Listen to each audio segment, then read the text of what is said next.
Vous pourriez rouler plus vite, s'il vous plaît ? Demandes-tu nerveusement au chauffeur de taxi. Vous arrivez à l'aéroport et tu récupères rapidement tes sacs dans le coffre, puis tu te précipites déjà en nage vers le terminal. Tu bouscules des gens dans la foule en t'excusant à chacun de tes pas, et finalement, tu embarques. En quelques heures, tu passes de l'aéroport au yacht qui t'attend dans le port. Et c'est seulement quand tu vois le rivage s'éloigner que tu commences à te calmer. Tes vacances aux Bahamas ont enfin commencé. Tu t'allonges et tu fermes les yeux paisiblement. Un léger mouvement du yacht te réveille. Tu ne sais pas exactement combien de temps tu as dormi, mais le soleil est en train de sombrer lentement sous l'horizon.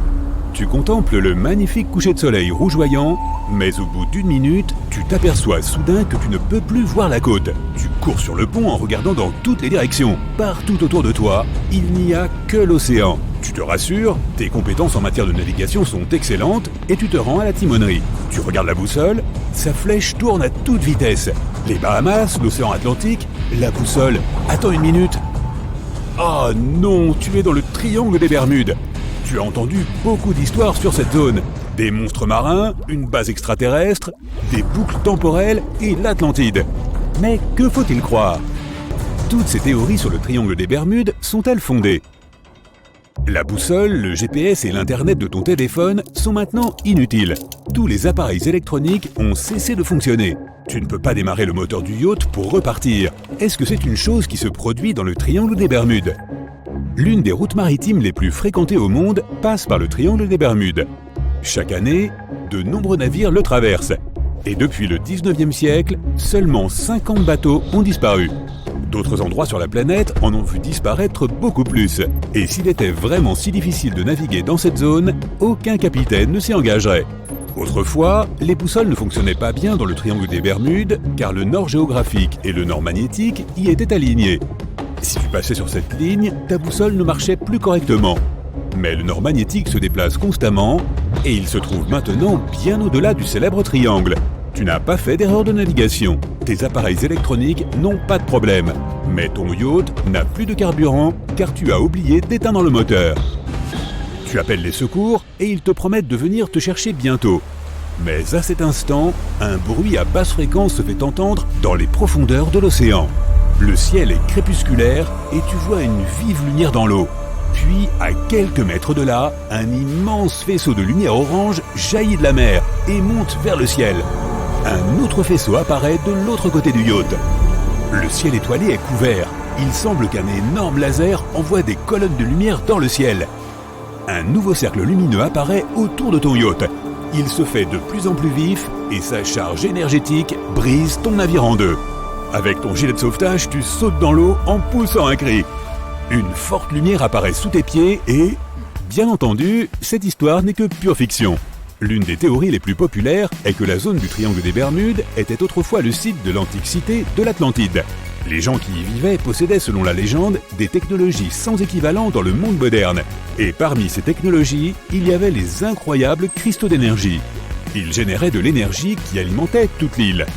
La ville serait aujourd'hui engloutie, mais les cristaux continueraient à libérer des rayons depuis le fond des eaux. Cette légende a vu le jour vers le milieu du XXe siècle. Elle a été à l'origine de tous les autres mythes sur le triangle des Bermudes. Tu t'assieds dans la cabine pour attendre les secours. Le yacht tangue. Une tempête se prépare. Tu regardes par la fenêtre pour savoir si c'est sérieux, mais tu ne vois rien. Une chose sombre et collante vient de se plaquer contre la vitre depuis l'extérieur. Et cette chose bouge. C'est un énorme tentacule. Il y en a partout. Il s'accroche au yacht de tous les côtés. Tu entends les planches du bateau craquer et tu cours sur le pont. Un violent orage a éclaté et un énorme calamar surgit de la mer.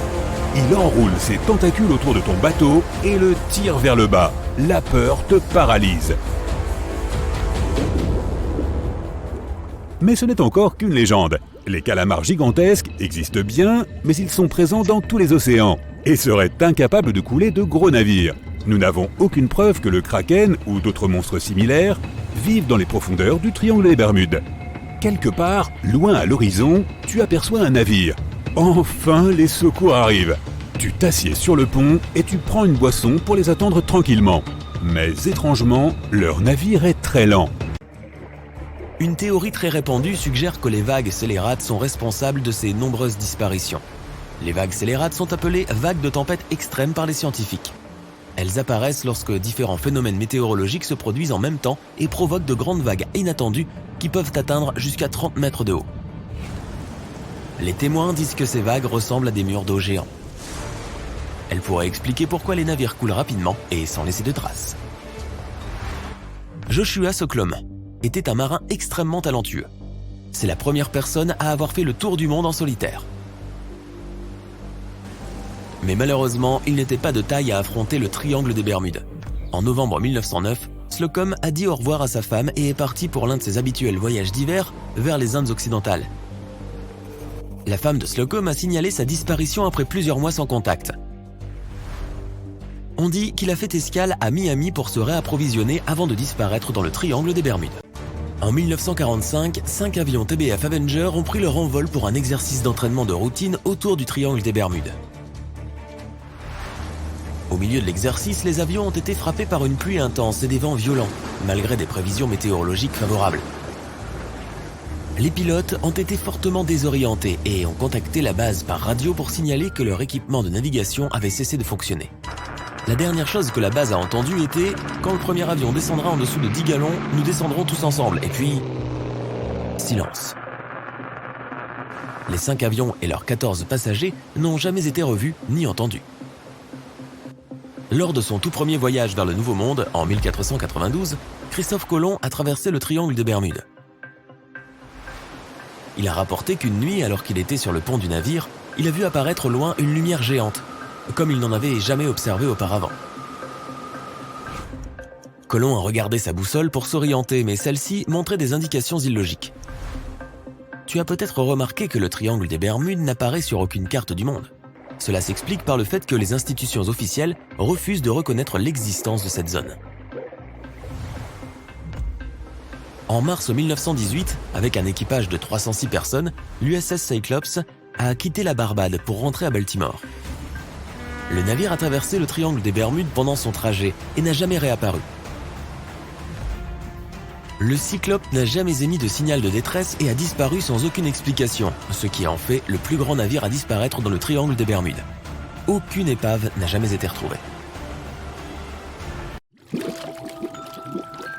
Le voyage a commencé comme n'importe quel autre. Le cargo SS Cotopaxi entame une nouvelle traversée vers la Havane, à Cuba, pour livrer du charbon. Nous sommes le 29 novembre 1925, mais pour le capitaine Meyer et son équipage, le départ du port de Charleston, en Caroline du Sud, sera le début du dernier voyage du navire. Son itinéraire passe par le triangle des Bermudes. 2 jours après avoir entamé le voyage, le Cotopaxi envoie un signal de détresse. Il a été pris dans une forte tempête tropicale et s'est renversé sur le côté. Le vent était très fort et il y avait aussi de puissants éclairs. La pluie a peu à peu rempli la cave du navire. Puis il y a eu un éclair blanc et le bateau a disparu sans laisser de traces. Plus tard, son épave est retrouvée dans le désert de Gobi qui se trouve dans une toute autre partie du monde. Les 32 membres de l'équipage, y compris le capitaine, sont portés disparus. Bien sûr, la partie concernant le désert de Gobi est fictive, mais pour l'un de ses films, Steven Spielberg a eu l'idée de faire déplacer le navire par des extraterrestres. Pourtant, dans la réalité, le navire n'a jamais été retrouvé et son équipage n'a vraiment laissé aucune trace. Il a été officiellement déclaré disparu 1 mois plus tard et personne n'a retrouvé l'épave. Cela semble être un cas classique d'événements mystérieux qui se produisent dans le triangle des Bermudes. Mais la plupart des mystères sont résolus tôt ou tard. En 2020, le Cotopaxi a en effet été retrouvé. Un homme du nom de Michael Barnett s'est installé en Floride pour étudier les épaves au large des côtes. Une épave en particulier a attiré son attention. Elle était beaucoup plus grande que les autres, et les locaux la surnommaient l'épave de l'ours. Elle se trouvait à environ 60 km de Sainte-Augustine, dans le nord de la Floride. Mais personne n'avait jamais réussi à identifier la coque rouillée. Alors Michael a commencé à faire un travail de détective. Il a mesuré la taille de l'épave et a commencé à travailler sur toutes les informations qu'il a pu glaner. Il a fait des recherches dans des centaines de vieux journaux, a feuilleté les dossiers d'assurance et a examiné les artefacts trouvés sur l'épave. Après des centaines d'heures de travail acharné, Michael en était désormais persuadé. C'était bien le Cotopaxi. Mais quelques années auparavant, une rumeur avait circulé selon laquelle ce même navire avait été retrouvé au large des côtes de Cuba. Les gardes-côtes avaient retrouvé l'épave d'un cargo de la même taille qui ressemblait beaucoup à celui qui avait été perdu en 1925. Michael était convaincu d'un lieu reconnu, personne ne connaît son emplacement exact ni sa taille.